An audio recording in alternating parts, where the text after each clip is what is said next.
$42 million restored to that budget. And that's a direct result of the Durban Conference, a direct result. Bangkok, it provided us the impetus to write the Pathway Act to focus on the needs of women and girls and to repeal the 33% abstinence until marriage policy of the Bush administration, which we did in this PEPFAR bill. We repealed the 33% abstinence provision. And in Toronto, we resolved to finally take on the unjust, inhumane, and discriminatory policy banning travel and immigration into the United States for HIV-positive people. And you know, when I was in Toronto, it was very interesting, and I had completely forgotten the fact that there was a travel ban, and I was talking about, let's have an international AIDS conference in the United States. And many of you came up to me and said, what are you talking about? We can't do that. There's a travel ban. I said, oh my gosh. A travel, that's right. So I subsequently returned to Washington, D.C. I talked to my staff, and I want to acknowledge Christo Santos, who's here, who many of you know, who has been my ledge director, who has been on this from day one. We developed a strategy. We began to discuss legislation to formally remove the statutory ban after the AIDS conference, and we knew that the task would be very difficult. Despite widespread consensus within the public health and medical community that there was no justification for continuing the ban, the climate in Washington at the time was incredibly hostile, very hostile, for any immigration-related bill. In fact, when we first began discussing the shape of the legislation with some of our friends in many of our communities, in the immigration community and the HIV/AIDS NGO community, they urged us not to move forward with the bill. It was really bad at that time, but you know what I said? I said, "Si se puede," yes we can. Si se puede. That's what I said. Some people even urged an incremental fix to the problem.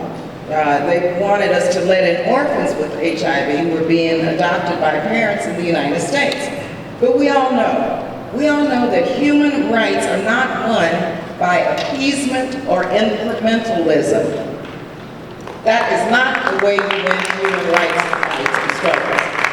I want to remind you what Dr. Martin Luther King once said. He said, "A dream deferred is a dream denied." And we knew that we had a responsibility to act and to finally try and put the United States on the right side, mind you, on the right side, the correct side of history. The correct side.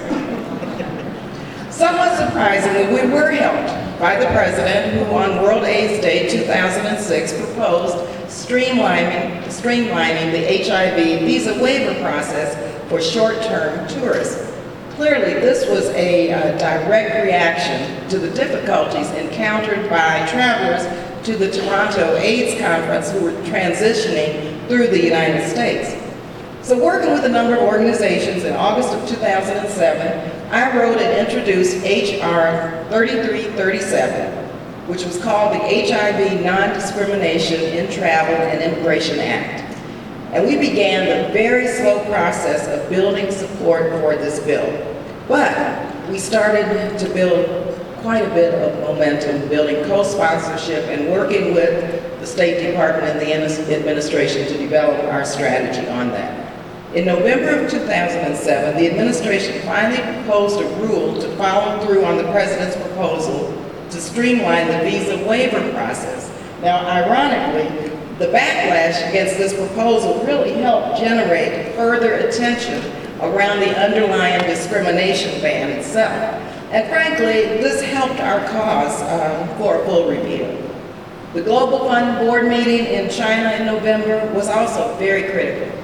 For the first time, the United States delegation went on record in support of an official board position encouraging all countries to move rapidly towards the elimination of travel entry restrictions for people living with HIV. In December, we made another huge breakthrough. The Senate Health, Education, Labor, and Pension Committee, led by our great warrior, Senator Ted Kennedy, held a hearing on PEPFAR during which the issue of the travel ban came up. And I think almost the next day, We got a call from Senator Kerry talking about this and saying that if we thought that this made sense, that he would like to be the Senate sponsor of the bill that I had introduced in the House.